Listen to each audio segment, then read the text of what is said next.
एक बार फिर से मेरे नियोजित टीचर न्यूज 2.0 में आप सभी शिक्षक साथियों का स्वागत है। आइए देखते हैं बिहार के लाखों नियोजित शिक्षकों के लिए खबर। सरकार ने बजट में की भारी बढ़ोतरी, बिहार में भी लागू होगी पुरानी पेंशन योजना। 4.25 लाख नियोजित शिक्षकों को मिलेगा इसका फायदा। पूरी जानकारी के लिए वीडियो को अंत तक जरूर देखें। उससे पहले मेरे नियोजित टीचर न्यूज 2.0 को अभी तक सब्सक्राइब नहीं किया तो कृपया चैनल को सब्सक्राइब कर ले और बेल आइकन अवश्य दबा दे, नोटिफिकेशन ऑन कर दे ताकि शिक्षा विभाग से संबंधित कोई वीडियो अपलोड करूं तो उसका नोटिफिकेशन मिले सबसे पहले आपको। आइए देखते हैं वीडियो को विस्तार से। बिहार में भी सभी कर्मचारियों ने बिहार सरकार से पुरानी पेंशन योजना लागू करने की मांग की है।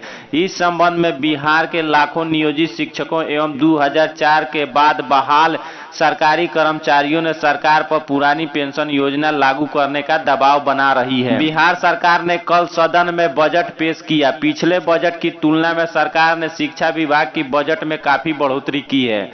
जानकारों का कहना है कि बिहार सरकार कर्मचारियों की मांग को ध्यान में रखते हुए शिक्षा के बजट में बढ़ोतरी की है। बिहार सरकार भी राज्य में पुरानी पेंशन योजना को लागू करने पर विचार कर रही है। सरकार आंतरिक रूप से पुरानी पेंशन योजना लागू करने में होने वाली परेशानी की सर्वे कर रही है। नीतीश सरकार के एक मंत्री ने इशारों में बताया कि राज्य के सभी सरकारी कर्मचारी धैर्य बनाए रखें। हमारी सरकार सभी पहलुओं पर नजर रखी हुई है। हम लोग भी अपने कर्मचारियों को अधिक से अधिक लाभ देना चाह रहे हैं ताकि हमारे कर्मचारी खुशहाल रहें। राजस्थान, झारखंड, मध्य प्रदेश सहित कई राज्यों में वहां की सरकार ने सरकारी कर्मचारियों के लिए पुरानी पेंशन योजना लागू करने की घोषणा कर चुकी है। वर्ष 2004 के बाद बहाल सरकारी कर्मचारी को पुरानी पेंशन देने की घोषणा करने से देश के अन्य राज्यों के सरकारी कर्मचारियों में अपने राज्यों में पुरानी पेंशन योजना लागू करने की आवाज बुलंद हो चुकी है। साथ ही केंद्रीय कर्मचारियों ने भी केंद्र सरकार पर पुरानी पेंशन योजना लागू करने का दबाव बनाना शुरू कर दिया है।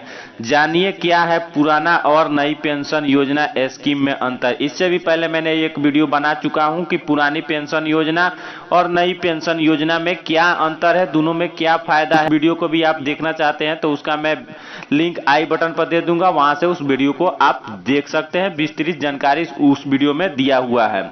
पुरानी पेंशन योजना ओपीएस में कर्मचारियों की सैलरी की कोई कटौती नहीं होती है। वही नई पेंशन योजना स्कीम में कर्मचारियों की सैलरी से 10% की कटौती की जाती है। साथ ही 14% हिस्सा सरकार मिलाती है। पुरानी पेंशन योजना में रिटायरमेंट कर्मचारियों को सरकार कोष से पेंशन का भुगतान किया जाता था। वही नई पेंशन योजना में शेयर बाजार आधारित और इसका भुगतान बाजार पर निर्भर करता है। पुरानी पेंशन योजना जीपीएफ की सुविधा होती थी, लेकिन नई पेंशन योजना में जीपीएस की सुविधा आपको नहीं है।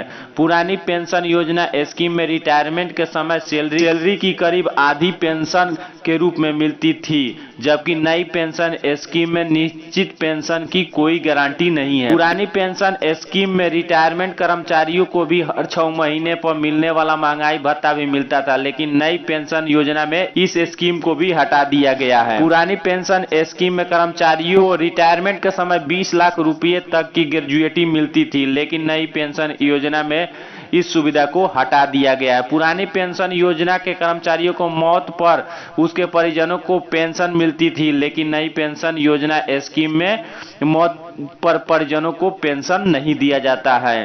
पुरानी पेंशन योजना में जीपीएफ के ब्याज पर कोई टैक्स नहीं लगता था, लेकिन नई पेंशन योजना में जीपीएफ के ब्याज पर आपको टैक्स देना पड़ता है। पुरानी स्कीम में कर्मचारियों को रिटायरमेंट के समय जीपीएफ में कोई निवेश नहीं करना होता था, लेकिन नई पेंशन में 60% फंड रिटायरमेंट के समय कर्मचारियों को मिल जाता है, लेकिन 40% सरकार निवेश करती है और उसके आधार पर हर महीने पेंशन मिलता है। तो वीडियो में इतना ही। वीडियो में लास्ट तक बने रहने के लिए धन्यवाद। वीडियो को ज्यादा से ज्यादा शेयर करें, वीडियो को एक लाइक और करें और चैनल को सब्सक्राइब जरूर करें।